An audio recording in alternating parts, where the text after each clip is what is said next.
الحمد لله والصلاة والسلام على رسول الله صلى الله عليه وعلى آله وصحبه وسلم بعد يقوم حميد الله سبحانه وتعالى نقوم تكيا صلاة وسلام تمام محمد صلى الله عليه وسلم نيوsia nafsi yangu pamoja na kuhusieni katika suala zima la kumcha Allah subhanahu wa ta'ala.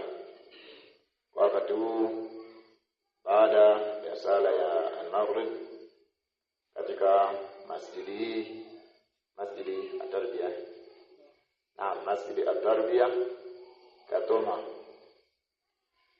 napenda kumhimidi Allah subhanahu wa ta'ala na sifa zote njema zielekeze kwake Allah subhanahu wa ta'ala, na shukrani zote kwa kutukutanisha katika msikiti huu miongoni mwa nyumba zake Allah subhanahu wa ta'ala. Hakika furaha iliyokuwa kubwa, furaha ambayo kukutana na ndugu masalafi kwa uchache wao, neema iliyokuwa kubwa kule kukutana kwake. Nikaona kwa wakati huu ambao tumekutana tuweze kukumbushana baadhi ya masala katika dini. Ziara yangu hii haikuwa muhimu ya kwamba tumepanga kwamba tutakuja kutembeleane, lakini nilikuwa na safari ya kutoka zangu huko Izigo. Kaona nisipite ila nipite kwa ndugu zangu, salimiane nao, aweza tukakumbushana mambo mawili matatu katika masala ya dini yetu. Katika mambo ambayo nimependa niyakumbushe tanabashani ni kuhusiana na misimu ya kheri, hasa katika msimu huu ambao tunaelekea katika msimu uliokuwa kheri, msimu wa masiku ambayo Allah subhanahu wa ta'ala ameapia katika kitabu chake kitukufu pale aliposema wal fajr wa layalin ashr. Allah subhanahu wa ta'ala ameapa, amesema wal fajr, ninaapa kwa al-fajr. Hiyo wao ni wao al-qasam. Wal fajr, ninaapa kwa al-fajr. Wa layalin ashr, ninaapa kwa masiku 10. Wa layalin ashr, ninaapa kwa masiku 10. Allah subhanahu wa ta'ala ameapia haya masiku 10. Ala Ibn Kathir rahimahullah akasema al-murad biha ashru dhil-hijja. Maksudio ya hapa Allah subhanahu wa ta'ala aliposema wala yalin ashr, katika yale masiku aliyoyaapia, Ibn Kathir rahimahullah anasema al-murad biha, maksudio ya hapa ashru dhil-hijja, ni masiku 10 ya mwezi wa Dhul-Hijja. Na haya ni kama alivyosema Ibn Abbas wa Ibn Zubayr wa Mujahid wa ghayruhum. Warawahu al-Imam al-Bukhari, na amepokea al-Imam al-Bukhari rahimahullah rahmatan wasi'a. Kwa hiyo ndugu zangu Waislamu, natukumbuka ya kwamba kile kinachoapiwa na Allah subhanahu wa ta'ala kinakuwa na utukufu ndani mwake. Kile alichokiapia Allah subhanahu wa ta'ala kinakuwa na utukufu ndani mwake.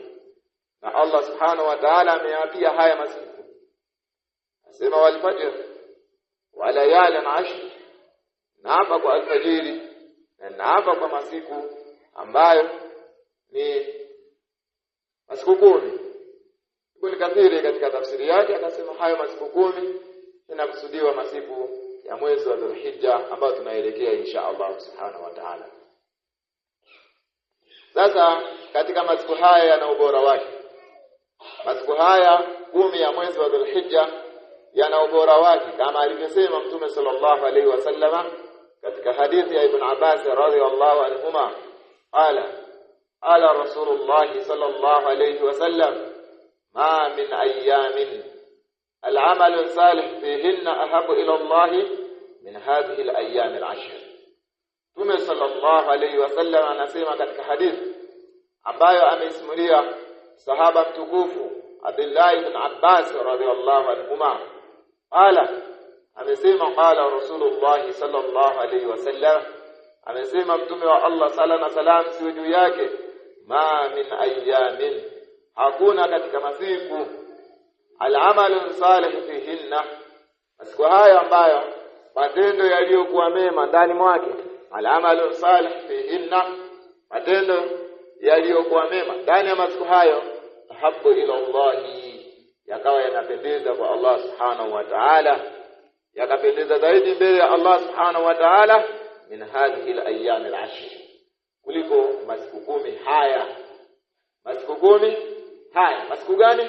Masiku 10 ya mwezi wa Dhulhijja, kama tulivyoona Ibn Kathir rahimahullah alipokuwa akitafsiri katika walayali al-ashr, na hapa kwa masiku 10 anasema masiku gani hayo? Masiku ya mwezi wa Dhulhijja.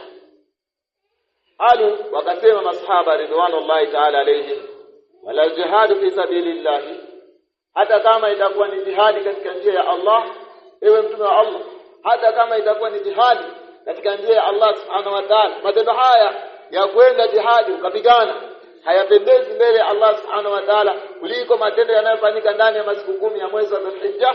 Qala sallallahu alayhi wasallam, Mtume sallallahu alayhi wasallam akasema, wala jihadu fi sabilillah, hata kama itakuwa ni jihadi katika njia ya Allah subhanahu wa ta'ala, illa rajulun, isipokuwa mtu ambaye kharaja bi nafsihi, aliyetoka kwa nafsi yake, wa malihi, na mali yake, falam yarji min dhalika bi shay'in, akawa hakurejea na kitu chochote, huyu ndiye atakayezidi yule atakayefanya matendo mema katika mwezi wa Dhulhijja.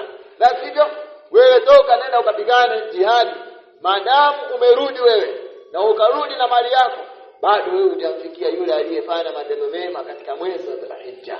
Masiku 10 ya mwezi wa Dhulhijja, masiku ya mwanzo ya mwezi wa Dhulhijja, mtu huyu anakuwa na ubora, anakuwa anapendeza zaidi mbele ya Allah subhanahu wa ta'ala, aliyefanya matendo yaliyokuwa mema katika mwezi wa Dhulhijja. Ndugu zangu Waislamu, kwa hiyo tunaona hii ni dalili ambayo imekuja kuonesha ubora wa masiku ya mwezi wa Dhulhijja, masiku ambayo yanafanyika ndani mwake. Katika masiku hayo matendo yanayofanyika ndani mwake, matendo hayo ni bora mbele ya Allah subhanahu wa ta'ala kuliko hata jihadi. Mtu ambaye anapigana katoka, anaona hiyo risasi inalia, anaona panga linalia kabisa, lakini madamu ametoka, akatoka yeye akarejea, bado amerejea, bado huyu matendo yake yapendeza zaidi kama mtu anayefanya matendo mbele ya Allah subhanahu wa ta'ala katika masiku 10 ya mwezi wa Dhulhijja. Ibadallah, ni wale wa Allah subhanahu wa ta'ala. Na katika dalili nyingine ambayo imekuja kufahamisha kuhusiana na ubora unaopatikana katika mwezi wa Dhulhijja, masiku 10 ya mwanzo ya mwezi wa Dhulhijja, ni kauli yake Allah subhanahu wa ta'ala aliposema, wayadhkuru isma Allah fi ayamin ma'lumat, na litaje jina la Allah subhanahu wa ta'ala, wayadhkuru isma Allah, na likumbukwe litaje jina la Allah subhanahu wa ta'ala fi ayamin ma'duda, fi ayamin ma'lumat, katika masiku maalum, masiku maalum. Jina la Allah litaje katika masiku maalum, masiku maalum. Qala Ibn Abbas radiyallahu anhuma, Ibn Abbas akasema ayyam al-ashr, haya ayyam ma'lumat ni ayyam al-ashr, ni masiku 10 ya mwezi wa Dhulhijja. Na maneno haya yanapatikana katika tafsiri ya Ibn Kathir rahimahullah rahmatan wasi'a, na dalili nyingine ambayo imekuja kuonesha ubora wa matendo yanayofanyika katika masiku 10 ya mwezi wa Dhulhijja ni hadithi ya Mtume sallallahu alaihi wasallama aliyosimulia Ibn Umar radhiyallahu anhuma, raza Allah ziwe juu yao, Abdullah ibn Umar qala Rasulullah sallallahu alaihi wasallam, amesema Mtume wa Allah sala na salam ziwe juu yake, ma min ayamin azam inda Allah subhanahu wala ahabbu ilayhi al-amal fihinna min hadhihi al-ayyam al-ashr, hakuna katika masiku matukufu, hakuna masiku yaliyokuwa matukufu mno mbele ya Allah subhanahu wa ta'ala, wala ahabbu ilayhi, wala hakuna masiku yanayopendeza kwake yeye Allah subhanahu wa ta'ala, al-amalu fihinna, matendo yanayofanyika ndani ya masiku hayo, min hadhihi al-ayyam al-ashr, kuliko matendo yanayofanyika katika masiku haya 10 ya mwezi wa Dhulhijja. Mtume sallallahu alaihi wasallam akasema faakthiru bihinna, basi kisirisheni katika masiku haya 10 ya mwezi wa Dhulhijja min at-tahlil wat-takbir wat-tahmid, kisirisheni tahlil, kusema la ilaha illa Allah, sema la ilaha illa Allah, kisirisheni sana, na watakbir, na kisirisheni kusema Allahu akbar Allahu akbar Allahu akbar, watahmid, na kisirisheni kusema alhamdulillah alhamdulillah, kwa maana ya kwamba kisirisheni takbira katika masiku 10 ya mwezi wa Dhulhijja. Watu kisirishe sana takbira katika masiku ya mwezi wa Dhulhijja. Ikiingia tarehe 1 ya mwezi wa Dhulhijja, basi waislamu wakisirishe sana kuleta takbira, waseme Allahu akbar Allahu akbar la ilaha illa Allah wallahu akbar Allahu akbar walillahil hamd. Kuanzia tarehe 1 mpaka inaingia siku ya Arafa, hizo takbira zinaitwa takbiratul muqayyad. Na kuna takbira muqayyad na kuna takbira ambazo ni mutlaq.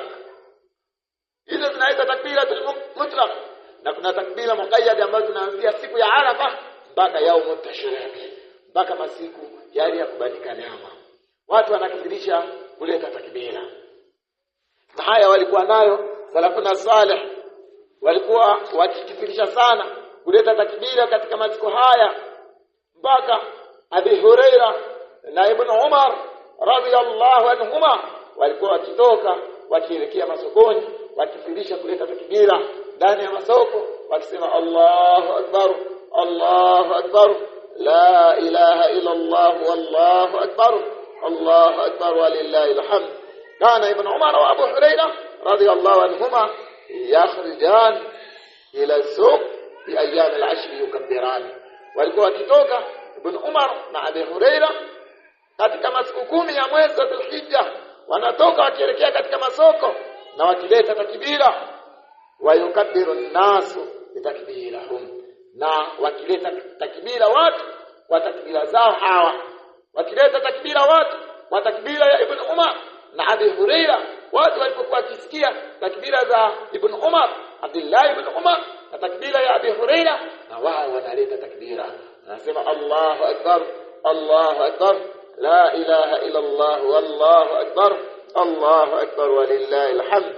Na Umar radiyallahu anhu wakala aidan, wakana Umar yukabbiru fi kubbatihi, na alikuwa Umar akileta takbira katika hema lake Mina, akiwa katika Mina, fayusami'uhu ahlu almasjidi fayukabbiruna, na wakimsikia watu wa msikiti na wao wanaleta takbira. Ili walipokuwa wakimsikia Umar radhiyallahu anhu akileta takbira, basi na wao wanaleta takbira. Watu waliokuwa msikitini wayukabbiru ahlu as-suq na aswaq, wayukabbiru ahlu al-aswaq, na walikuwa wakileta takbira watu wa masokoni, hatta tartaju Mina takbiran, mpaka inatikisika Mina kwa takbira. Mina inatikisika kwa takbira, Mina yote, sehemu ile yote ya Mina inatikisika kwa takbira. Watu namna walivyokuwa wakithirisha sana kuleta takbira katika masiku 10 haya ya mwezi wa Dhulhijja.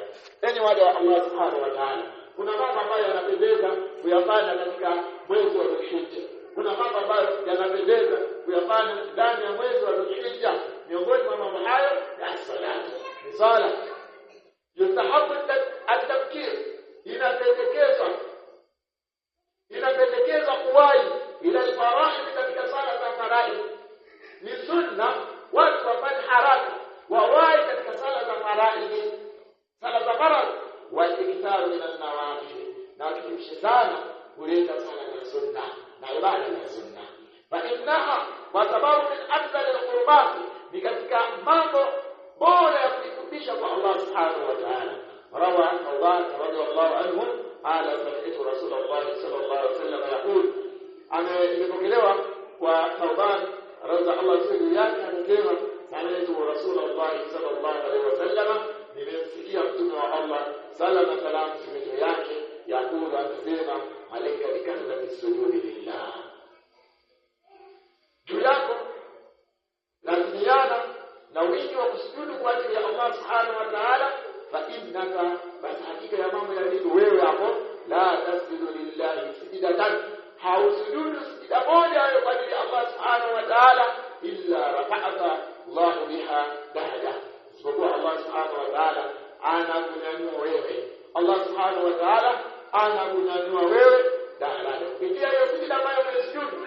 Kupitia sijida ambayo umesujudu Allah anakunyanyua daraja, hata anka biha khati'a, na Allah subhanahu wa ta'ala anakufutia makosa yako na dhambi yako kupitia sijida ambayo umesujudu.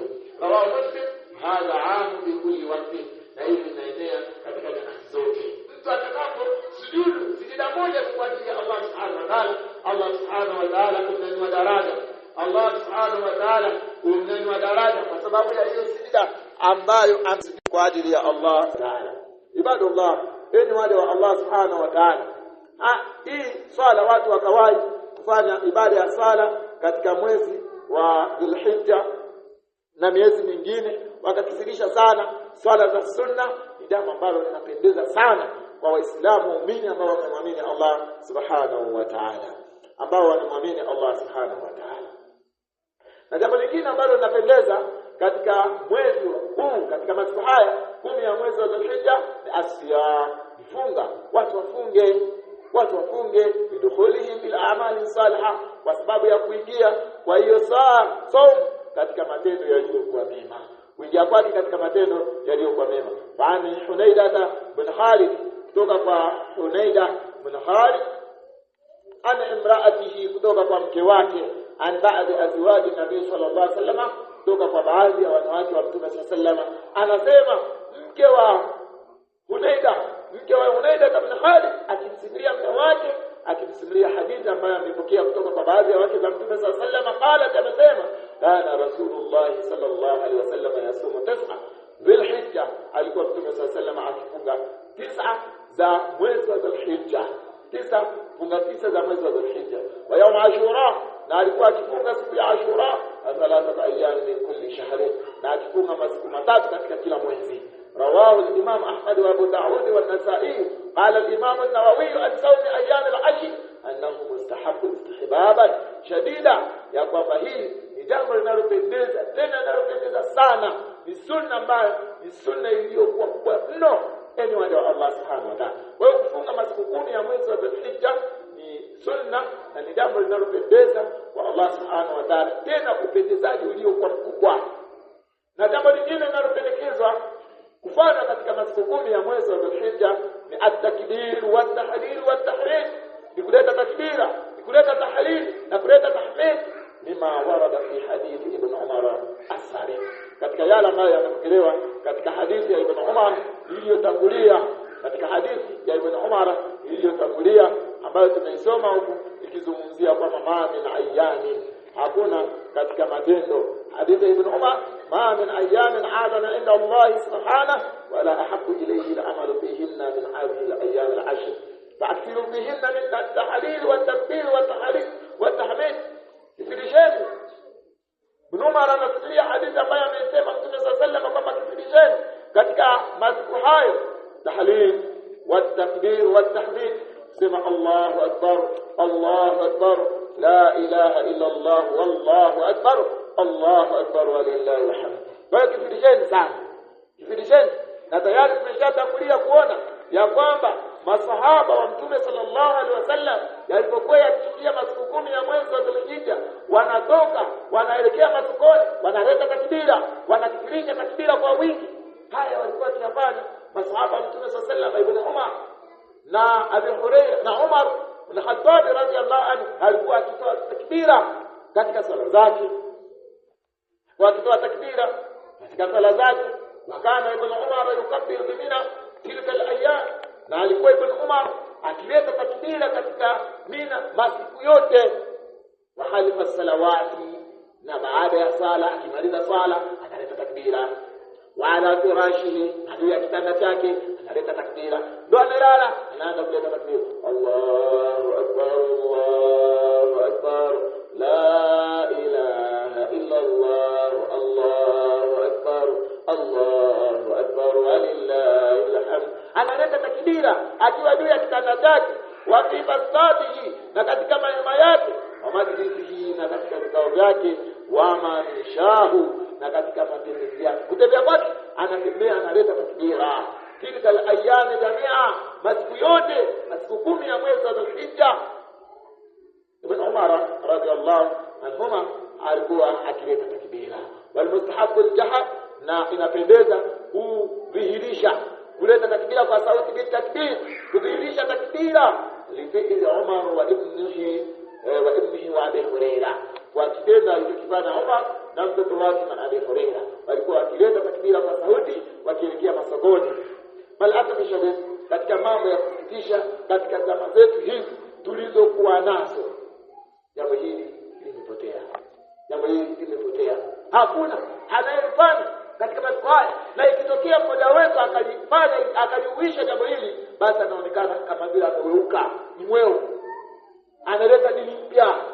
Ndio utaita madina mengi jadida huyo, Wahabi na madina mengine mengi ambayo si hivyo, bali watu baada ya kuama sunna, baada ya kusahulika sunna, ndio maana wanaiona kwamba hii dini ni geni, wanaiona hii dini ni geni, ni jambo jipya, lakini ni jambo ambalo lipo katika vitabu awamelifanya salafuna salih. Lakini watu baada ya kuzembea na kuiacha dini ya Allah subhanahu wa ta'ala na kuziacha sunna za Mtume sallallahu alaihi wasallam, wakazima sunna za Mtume sallallahu alaihi wasallam, basi al-ulama wale wageni ahli sunna wal jamaa, baada ya kuwa wanayazungumza haya, basi wanaonekana wao ni wapya, wanaleta dini mpya. Lakini jambo lilivyo, hili ni jambo ambalo lipo katika sunna ya Mtume sallallahu alaihi wasallam, lipo katika sunna za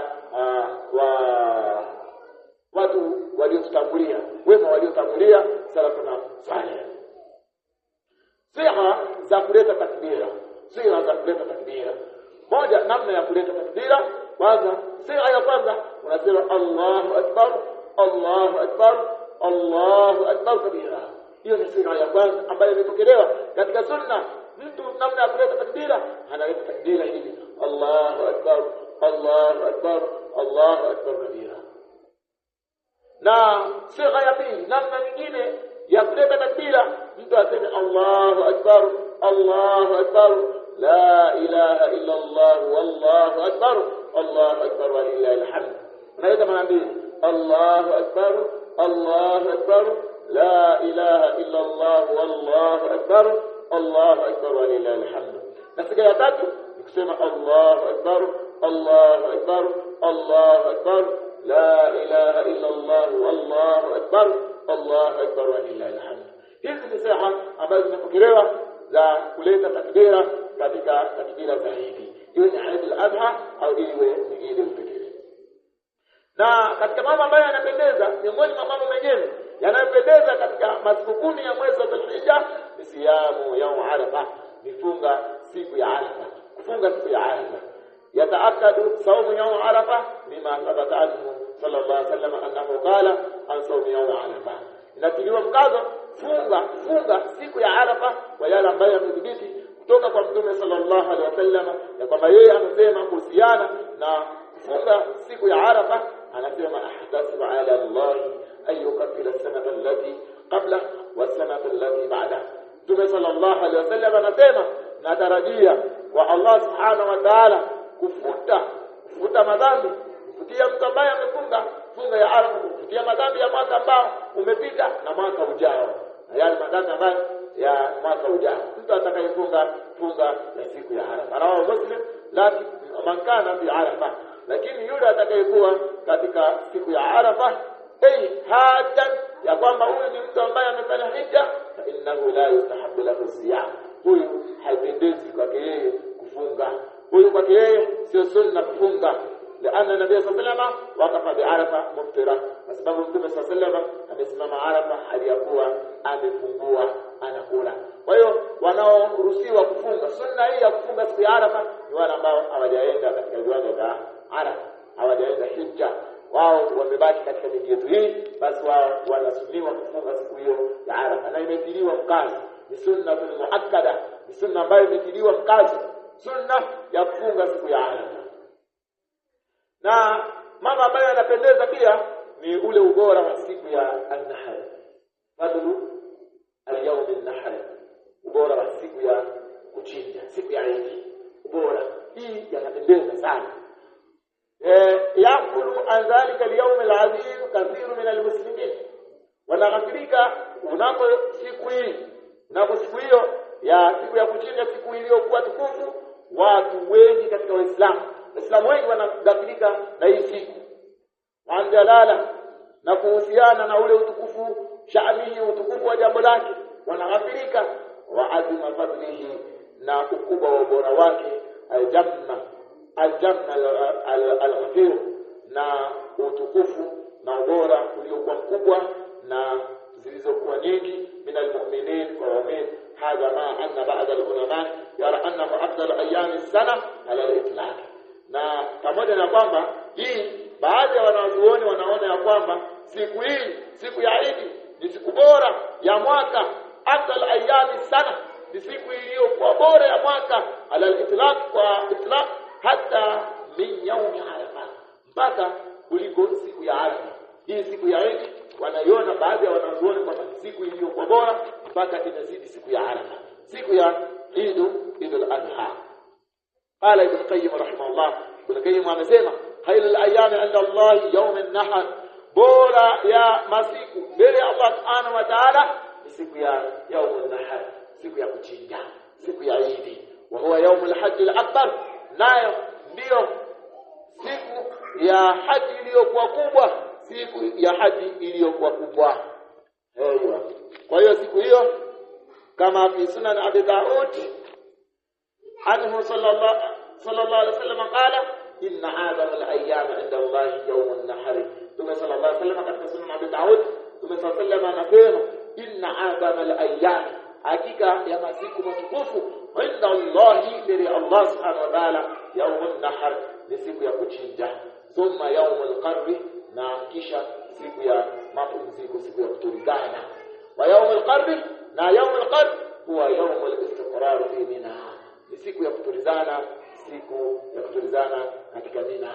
Watu wanapokuwa kutulizana katika viwanja vya Mina, huwa yawm al-hadi ashara, na siku ya 11 baada ya hivi. Watu wanatulizana katika viwanja vya Mina, wanachinja mbuzi zao, wanachinja ngamia zao, wanachinja ng'ombe zao, wanakula, wanabadilika, wanakula nyama. Kila yawm Arafa afdal minhu. Na kuna baadhi ya wengine wanasema ya kwamba inasemekana ya kwamba siku ya Arafa ni bora kuliko siku hiyo, anna siyamu yukaffiru sanataini, kwa sababu funga inayopatikana siku ya Arafa ni kifutio cha madhambi ya miaka miwili. Siku ya Arafa inafuta madhambi ya miaka miwili. Wama min yawmin, na hakuna katika siku ya'tikullah, Allah anawaacha huru, wala fihi ndani ya siku hiyo ar-riqab, anayaacha huru mashingo ya watumwa, watu ambao wako ndani ya moto, akthar minhum fi yawm Arafa, akiwaacha huru mashingo zaidi kuliko siku ya Arafa. Kwa hiyo watu siku ya Arafa watu wanaacha huru na moto, wanasamehewa katika siku hiyo. Wala annahu subhanahu wa ta'ala yadnu fihi min ibadi, siku hiyo Allah subhanahu wa ta'ala anasogea kwa waja wake. Allah subhanahu wa ta'ala anasogea kwa waja wake, anakaribia, anashuka kwa waja wake. Thumma yubahi, kisha anajigamba malaikatihi, kwa malaika wake, bi ahli al-mawqif, kwa kile kisimamo cha watu hao.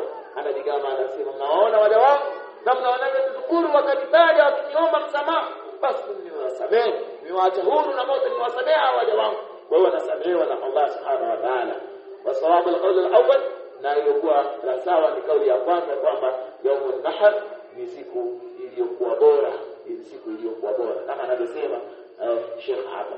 لأن الحديث الدال على ذلك لا يعارضه شيء، sababu hadithi imejulisha juu ya hilo na wala hadithi azgongani kwa kitu chochote. Sawa kana huwa afdal yawm Arafa, bali ya hadith muslim hajjan kana au muqiman ala idrak fadlihi, ala idrak fadlihi wa intihazi fursatihi.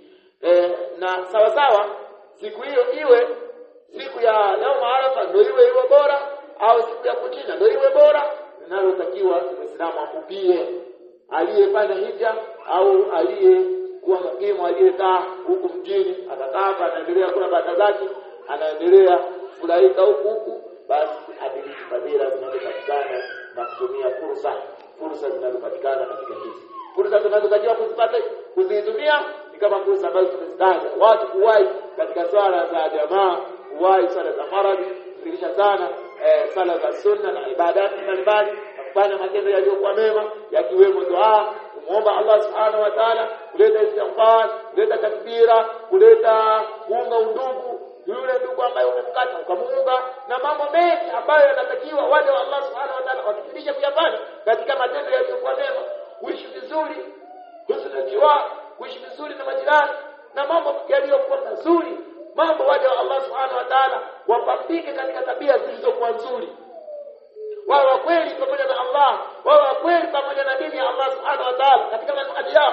Haya matendo yatakusaidia wewe kutumia fursa katika masiku haya samehewa mbele ya Allah subhanahu wa ta'ala. Bali waja wa Allah subhanahu wa ta'ala ni mengi ambayo yanatakiwa ndio wa Allah subhanahu wa ta'ala kujikurubisha kwa Allah subhanahu wa ta'ala kupitia masiku haya ambayo ni masiku tunayoyaelekea, masiku ya mwezi wa Dhulhijja, masiku ya mwezi wa Dhulhijja. Waja wa Allah subhanahu wa ta'ala wajipambe na masiku haya kwa sababu ni masiku yaliyokuwa matukufu. Na kumbuka ndugu zangu Waislamu, katika masiku haya 10 ya mwezi wa Dhulhijja tumeona ya kwamba kuna siku moja ambayo Allah subhanahu wa ta'ala anateremka ila samai dunia, mpaka mbingu ya dunia, ananadi na anajigamba mbele ya malaika, anasema mnawaona waja wangu namna ambavyo wametoka maeneo mbalimbali, vichwa vyao vimejaa kitini, vimejaa vumbi. Hawa waja wangu wamejikusanya, wametoka katika kila kona ya dunia, wamekuja kwa ajili yangu mimi. Hebu mimi niwasamehe, niwaacha huru hawa waja wangu siku ya Arafa. Na siku hiyo ya Arafa ni siku ambayo Allah subhanahu wa ta'ala amekamilisha dini yake. Allah subhanahu wa ta'ala ni siku ambayo imeteremka aya ambayo imekuja kukamilisha sheria ya Allah subhanahu wa ta'ala. Allah subhanahu wa ta'ala aliposema al-yawma akmaltu lakum dinakum wa atmamtu alaykum ni'mati wa raditu lakum al-islam dinan. Allah subhanahu wa ta'ala amesema siku ya Arafa al-yawma akmaltu lakum dinakum wa atmamtu alaykum ni'mati wa raditu lakum al-islam dinan. Leo nimekukamilishieni dini yenu. Al-yawma akmaltu lakum dinakum, leo nimekukamilishieni dini yenu. Tunaona kwamba Allah subhanahu wa ta'ala akmala dinan, Allah amekamilisha dini. Allah subhanahu wa ta'ala imekamilika siku hii ya Arafa. Kwa hiyo tunaona kuna utukufu ndani mwake yenye wale wa Allah subhanahu wa ta'ala siku ya Arafa. Kwa hiyo ndio Allah tukamilike kunapo siku hii ya Arafa, ni siku iliyokuwa kubwa. Allah amekamilisha dini ya Allah, dini ya Allah imekamilika siku hii ya Arafa. Allah anasema wa atmamtu alaykum ni'mati, na siku hiyo ya Arafa Allah akatimiza neema zake. Allah subhanahu wa ta'ala, Allah akatimiza neema zake. Wa raditu lakum al-islam dinan, na nikaridhia kwa nyinyi ya kwamba Uislamu ni dini. Kwa mambo matatu haya siku ya Arafa yote Allah subhanahu wa ta'ala amekamilisha. Allah amekamilisha dini, ametimiza neema zake, na ameridhia kwamba hii ndio dini yao, ndio dini ya Uislamu. Waislamu washikamane na dini hii. Kwa hiyo Waislamu washikamane na dini ambayo imekamilishwa na Allah subhanahu wa ta'ala, imetimizwa ndani mwake neema zake Allah subhanahu, na Allah akaridhia. Kwa hiyo akawaamuru Waislamu washikamane na dini hiyo, na akawaambia waman yushaqiqa rasula min ba'di ma tabayyana lahu al-huda yattabi' ghayra sabili al-mu'minin wallahi ma tawalla wa nuslihi jahannama sa'at. Na yule atakayemwasi Mtume sallallahu alaihi wasallam baada ya kuwa tayari ameshabainikiwa na uongofu, shabainikiwa uongofu, Allah subhanahu wa ta'ala kishabainisha kwamba hii ndio dini ya haki, hii ndio dini iliyotimia, na hii ndio dini ambayo Allah subhanahu wa ta'ala anaridhia ya kwamba watu waifuate, wasimame nayo, washikamane nayo katika Allah na sunna za Mtume sallallahu alaihi wasallam, washikamane na wahi dini, wahi wa Qur'an na wahi wa sunna. Watu washikamane na haya, na sunna ni kufuata Mtume sallallahu alaihi wasallam na kushikamana na sunna za salafu salih. Kama alivyosema Mtume sallallahu alaihi wasallam, fa alaykum bi sunnati wa sunnati al-khulafa'i ar-rashidin al-mahdiyyin addu alayhi bin nawajib. Basi shikamaneni na sunna zangu na sunna za makhalifa wangu, zishikeni, ziumeni kwa meno ya magego, msiziachie sunna za Mtume sallallahu alaihi wasallam. Kwa hiyo ni siku ambayo imetimiza, Allah ametimiza dini yake, na wanataka uongofu uliokuwa sawa, watu muongozo wa Mtume sallallahu alaihi wasallam. Khairul hadi hadiyu Muhammad sallallahu alaihi wasallam. Ndio na bora ya mwongozo wa Mtume sallallahu alaihi wasallam. Na sharti ya mama ambayo imezuliwa, kila jambo ambalo limezuliwa shari hilo haifai kufuata. Kwa hiyo waja wa Allah subhanahu wa ta'ala wasimame sawa katika dini ya Allah subhanahu wa ta'ala. Na ninadhani mimi kwa siku ya leo nitaishia hapa. Kwa siku ya leo nitaishia hapa, lakini tutambue ya kwamba ni wakati ambao tunaelekea katika masiku yaliyokuwa bora. Watu wakithirisha ibadati mbalimbali, wakithirisha matendo yaliyokuwa mema, watu wafanye matendo yaliyokuwa mazuri ya kumridhisha Allah, kwa sababu tunaelekea katika masiku ambayo Allah ameyatukuza mno. Na tunaelekea katika mwezi uliokuwa mtukufu. Inna 'iddata shuhur 'inda Allah 12 shahran. Sio Allah anasema katika sura At-Tauba aya 36. Hakika katika miezi ya Allah subhanahu wa ta'ala miezi 12. Pamoja tangu alipoumba mbingu na nini na ardhi, Allah subhanahu wa ta'ala alishaweka shaandika kwamba miezi yake ni miezi 12. Ndani ya miezi hiyo kuna miezi minne mitukufu. Kuna miezi minne mitukufu. Tumesoma akaitaja. Na mwezi wa Dhulqa'da, Dhulhijja, Muharram na Rajab. Ndio miezi minne mitukufu. Bali tumesoma hameitaja. Allah subhanahu wa ta'ala akasema bala tadhlimu fihinna anfusakum. Basi msidhulumu nafsi zenu ndani ya miezi hiyo. Baadhi ya wanazuoni wanasema ndani ya miezi minne mitukufu, wengine wakasema ndani ya miezi yote 12. Msidhulumu nafsi zenu.